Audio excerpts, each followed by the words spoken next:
Boa noite, pessoal. Dando sequência às nossas aulas da Residência Médica em Medicina Intensiva do Hospital Metropolitano Dr. Célio Castro. Hoje quem vai falar para nós é a doutora Alice Terli, que é a nossa horizontal médica intensivista da UTI 2 do Célio Castro, que é uma UTI voltada mais para o perfil de pacientes neurocríticos. Mais uma vez, obrigado, Alice, pela sua participação, pela dedicação aos nossos residentes. Aos convidados, peço que deixem os vídeos abertos e áudios fechados, e aos residentes assinem a lista de presença que está no chat. Obrigado, viu, Alice, mais uma vez. Nada, Luiz. Opa. Então, gente, boa noite. Meu nome é Alice, igual o Luiz falou, eu vou falar hoje sobre a síndrome de Guillain-Barré. Eu acho que todo mundo aqui já escutou muito falar, né? Então, assim, eu vou falar um geral sobre a doença mesmo e depois o foco da doença da aula mais é o paciente crítico, né? O paciente que a gente vai receber no CTI. Então, primeiro falar um pouquinho da fisiopatologia da doença. Então, a patogênese, ela não é totalmente compreendida, é causada por uma resposta imune aberrante a uma infecção que vai resultar em dano aos nervos periféricos. 70% dos pacientes vão ter história de infecção recente e os agentes mais associados, CMV, o Epstein-Barr, HIV, influenza, hepatite, Zika vírus, a diarreia por Campylobacter. Também a gente não pode esquecer da dengue e do Covid.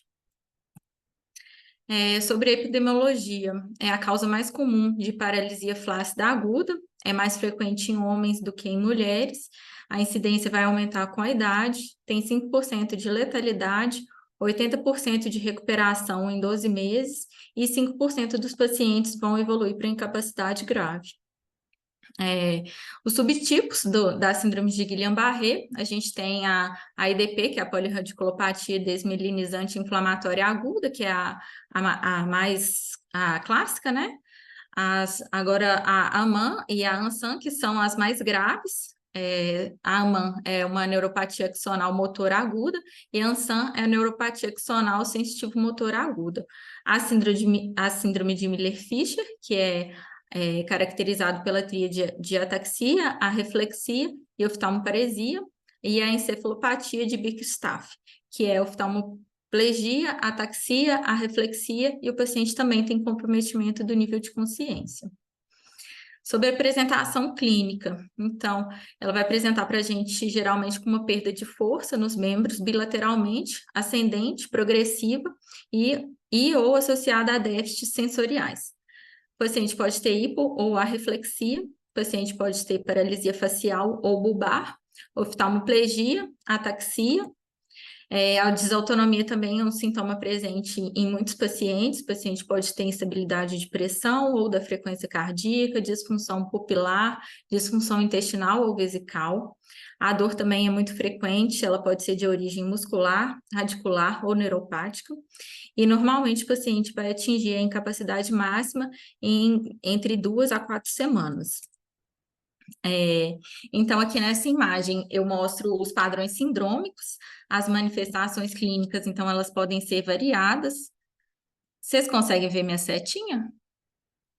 Aqui, em primeiro lugar, a gente tem a forma clássica, que é a forma sensitivo-motora, que a gente vai ter a perda de força ascendente associada aos sintomas sensitivos. Aqui, em segundo lugar, a gente tem a forma motora pura. Em terceiro lugar, a gente tem a forma paraplégica pura. Em quarto lugar, a gente tem a forma de braquiocérvico-faríngea. Aqui, em quinto lugar, a gente tem a disparesia facial com parestesia de membros. Em sexto lugar, a gente tem a forma sensitiva pura. Em sétimo lugar, a gente tem a síndrome de Miller-Fisher. E em oitavo lugar, a gente tem a encefalopatia de Bickerstaff. Aqui, então, nesse gráfico, eu coloquei para a gente ilustrar a apresentação da doença. A primeira curva aqui em vermelho é a infecção, vai indicar a infecção, né? A segunda curva em azul aqui é a curva da produção dos anticorpos. E a terceira curva em verde é a curva da doença de Guillain-Barré. Então, aqui no início da curva vai mostrar para a gente o início da perda de sintomas. O paciente vai atingir o nadir da doença em até 4 semanas. do início dos sintomas, depois ele vai ter recuperação dos sintomas. Porém, de 6 a 10% dos pacientes podem evoluir com sintomas flutuantes, antes dos 2 meses de início de doença, que está aqui indicado nessa partezinha da curva aqui de cima. E quando você tem um paciente com mais de 2 meses de evolução, a gente tem que pensar que é uma doença atípica, né? A gente pensa numa doença crônica, e aqui é indicado por essa curva cinza. Opa, minha setinha. A curva cinza aqui, que é a polirradiculopatia inflamatória crônica. A diferença é que a polirradiculopatia crônica, ela pode se beneficiar do tratamento com corticoide. Sobre o diagnóstico, 70% dos pacientes vão ter história de infecção recente, é baseado também no exame físico, na avaliação do líquor, que a gente vai ter a dissociação albuminocitológica, você vai ter um nível elevado de proteína e uma contagem de células normal. Só que essa alteração, só que o líquor pode ser normal em 30 a 50% dos pacientes na primeira semana e em 10 a 30% dos pacientes na segunda semana. Sobre o estudo eletrofisiológico, ele vai evidenciar para a gente disfunção do sistema nervoso periférico, uma polirradiculoneuropatia ou uma polineuropatia sensitivo-motora. Ele vai ajudar a gente a distinguir entre os subtipos, mas ele não é necessário para o diagnóstico da síndrome de Guillain-Barré. Sobre a ressonância magnética, ela também não faz parte do diagnóstico de rotina da síndrome de Guillain-Barré, mas ela exclui diagnósticos diferenciais. E um sinal que é inespecífico, mas sensível da síndrome de Guillain-Barré é o realce das raízes nervosas. Ultrassom de nervos periféricos, que é uma ferramenta nova de diagnóstico, ela já vai evidenciar para a gente um aumento das raízes nervosas logo no início da doença, então é uma ferramenta assim que, apesar de não ter muita validação de estudo, é uma ferramenta que pode ser muito boa para ajudar a gente, que já vai evidenciar alterações logo no início da doença. Sobre o tratamento, os guidelines falam que a gente deve começar o tratamento se o paciente não consegue caminhar por até 10 metros. Os pacientes que conseguem andar, as evidências são mais limitadas, mas a gente tem que considerar o tratamento naqueles pacientes que têm a fraqueza rapidamente progressiva ou sintomas graves. O tratamento, com a imunoglobulina, ele é comprovado se iniciado antes das 2 semanas e com a plasmaféres dentro de 4 semanas. A dose da imunoglobulina é de 0,4 grama por quilo, diariamente por 5 dias, e da plasmaféres a gente faz de 200 a 250 ml de plasma por quilo de peso em 5 sessões. Os eventos adversos e a eficácia dos tratamentos são comparados, então, assim, não tem nenhuma evidência que fale que um é melhor que o outro. A imunoglobulina, ela é mais disponível, então, geralmente, ela é o tratamento de escolha, e não tem nenhum tipo de procedimento ou medicamento que mostrou eficácia ao tratamento. Sobre os corticoides também, que a gente, por ser uma doença imune, né, uma resposta imune, a gente sempre pensa nos corticoides, mas os estudos mostraram para a gente que não teve benefício significativo. E a plasmaféres seguido de imunoglobulina não tem estudos que comprovem a maior eficácia do que o tratamento isolado.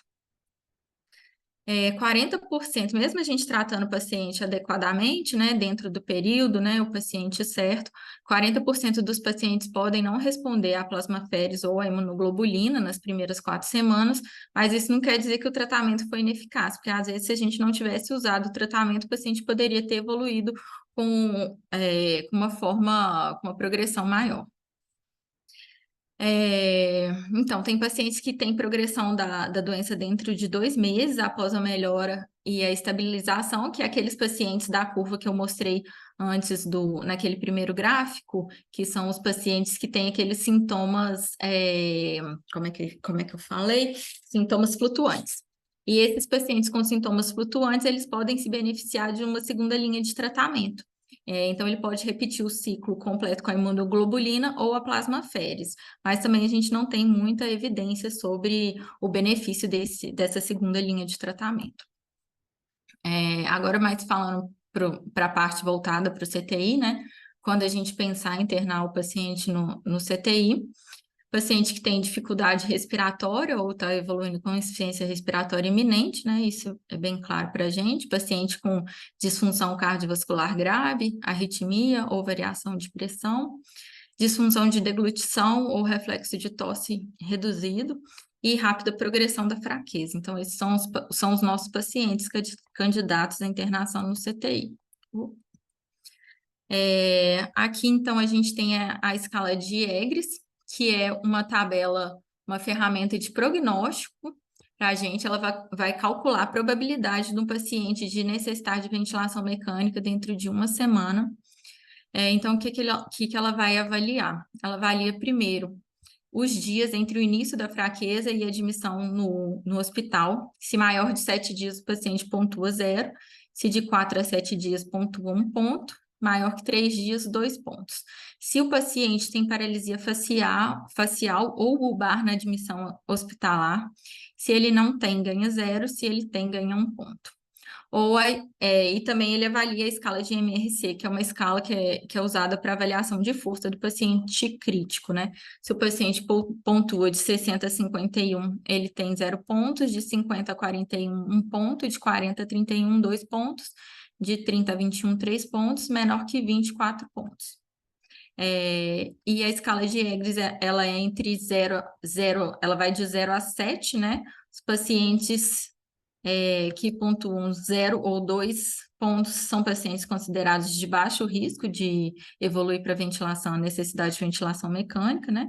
Pacientes que pontuam de 3 a 4 pontos são considerados de risco intermediário, e pacientes que pontuam mais ou igual a 5 têm o risco alto de necessidade de ventilação mecânica na primeira semana.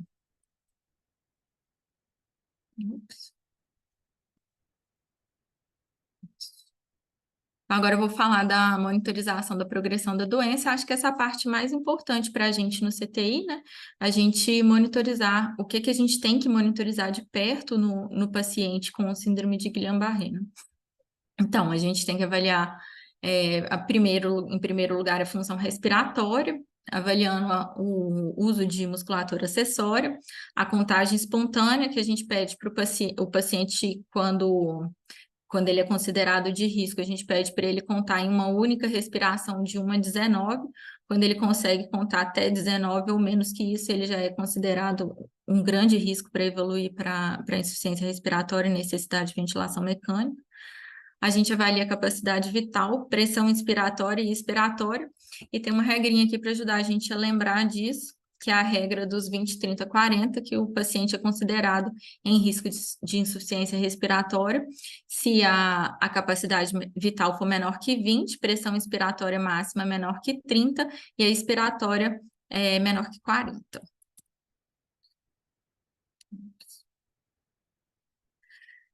Em segundo lugar, então, a gente tem que avaliar a força do paciente, né? A força muscular do pescoço, braços e pernas. Geralmente, a gente usa a escala de MRC.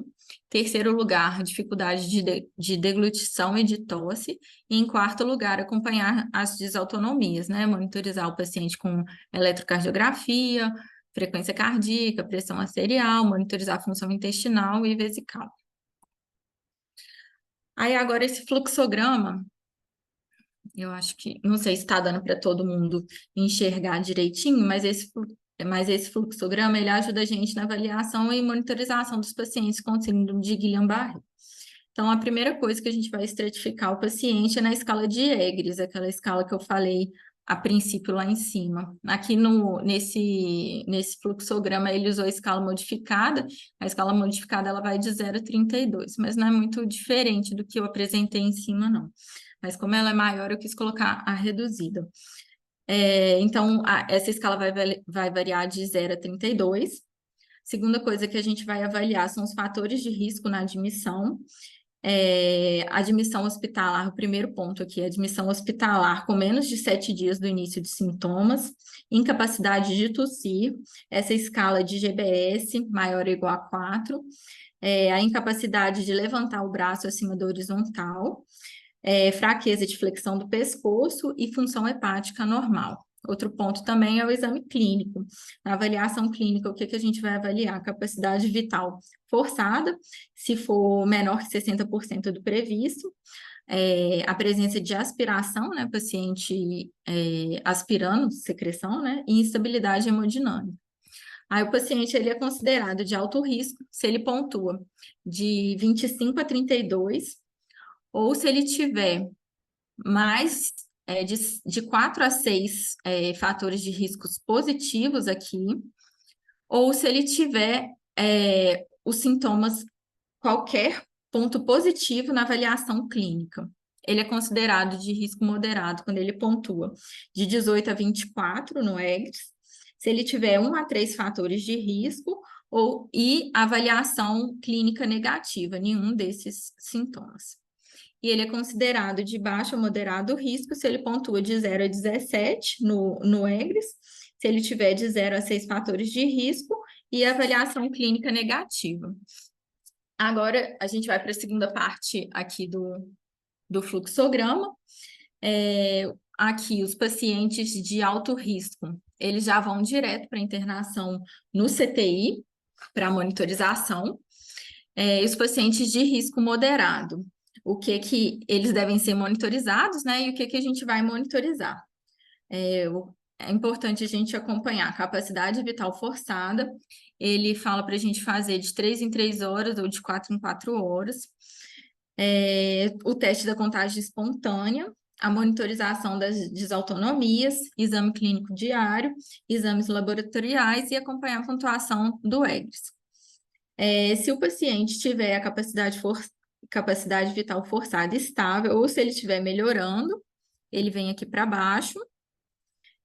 Se o paciente não tiver desautonomia, se ele não tiver piora clínica, se a pontuação no EGRS for menor que 15, e se o teste da contagem espontânea for maior ou igual a 20, ele pode ser acompanhado na enfermaria. E os pacientes de baixo risco podem também ser acompanhados na enfermaria. Agora, aqueles pacientes com risco alto, né, que foram internados no CTI, a parte aqui do final do fluxograma, né, a gente tem que monitorizar, então, a necessidade sempre da intubação, né? Eu estava conversando com o Paulo, eu acho que isso é o mais importante, assim, que a gente sempre pensar em intubar o paciente antes dele piorar muito, né? E aí sempre fica, quando intubar, né? Aí esse fluxograma dá, assim, um auxílio para a gente, né? Do que a gente tem que avaliar no paciente para indicar a intubação, né? Então, ele vai sugerir, se o paciente tiver capacidade vital forçada menor que 20, pressão expiratória máxima menor que 30, pressão expiratória máxima menor que 40, ou redução de 30% na capacidade vital forçada. A gente tem que considerar a intubação eletiva antes que a capacidade vital fique menor do que 10. Ou caso o paciente tiver alguma disfunção bulbar ou um risco de aspiração e capacidade vital forçada abaixo de 10, aí a gente vai realmente intubar, não só indicar, mas como não indicar a intubação eletiva, né? A gente vai realizar a intubação mesmo. E a última parte do fluxograma, aqui embaixo, é sobre avaliação das complicações dos pacientes internados no CTI. A gente vai avaliar as complicações respiratórias, as trombóticas e atentar sempre para a dor do paciente, que às vezes a dor é um sintoma importante no paciente com a síndrome de Guillain-Barré. Então, do fluxograma, acho que é isso. Agora, sobre as considerações finais, que mesmo, assim, achei importante falar, né, que às vezes a gente vê o paciente tão ruim no CTI, né, a gente nem imagina que ele vai recuperar. Mas 80% dos pacientes, mesmo aqueles que apresentaram a doença grave, eles podem apresentar recuperação da capacidade de andar em até 6 meses. E apesar, né, do tratamento adequado, a doença tem uma mortalidade entre 3 a 10%, e geralmente a mortalidade é decorrente de complicações cardiovasculares, respiratórias, e essas complicações podem ocorrer tanto na fase aguda como na fase de recuperação da doença. As minhas referências. E é isso, obrigada. Muito bom, senhorita Alice. Deixa eu parar a sua apresentação aí e vou parar a gravação também.